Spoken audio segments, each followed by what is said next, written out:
Today, we are all fighting for saving the public sector banks. It is not that the government has just declared in the last budget 2 banks will be privatized. They have a very long agenda. In fact, it started with they are making the banks weak through a deliberation, through a policy change in the RBI. We had so many schemes that was given by RBI in CDR scheme, SDR scheme, 525 scheme. All these schemes were how to change the, not to make the account NPA, restructure them, finance them further. And then all of a sudden in 2015-16, RBI came out with a AQR, asset quality review, and through that process they have created huge NPA in the banks, so that TV channels and everybody start debating about the health of the public sector banks. While giving capital, they created so many issues, so many conditions, whereas public sector banks have been giving huge amount of dividends to the government, the various taxes, all these are paid, and in the whole process they had a field day to first privatize the banks, and thereafter they have declared privatizing the bank. In fact, all the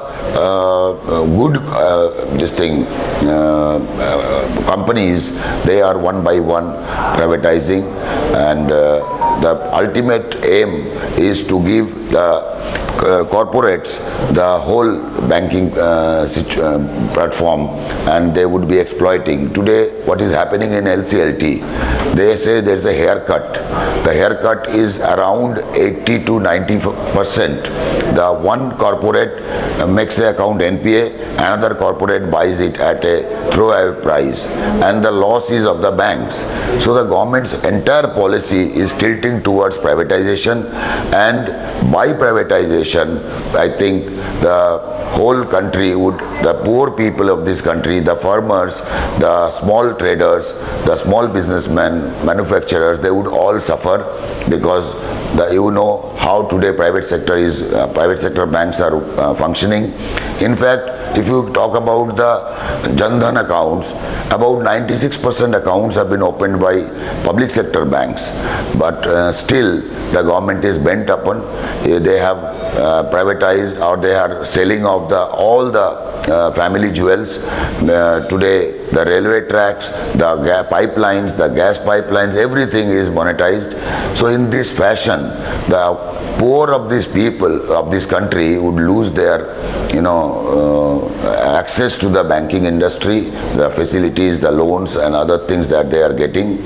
So this is why we are opposing. It is not about the employees of the bank, it is about the country, it is about the poor of the country, so that we can create a pressure group on the government that not to privatize the banks. I appeal to all our people in this country, the poor people, the downtrodden people, the needy people, the females, the caste system that we have, where we have a reservation, this will go.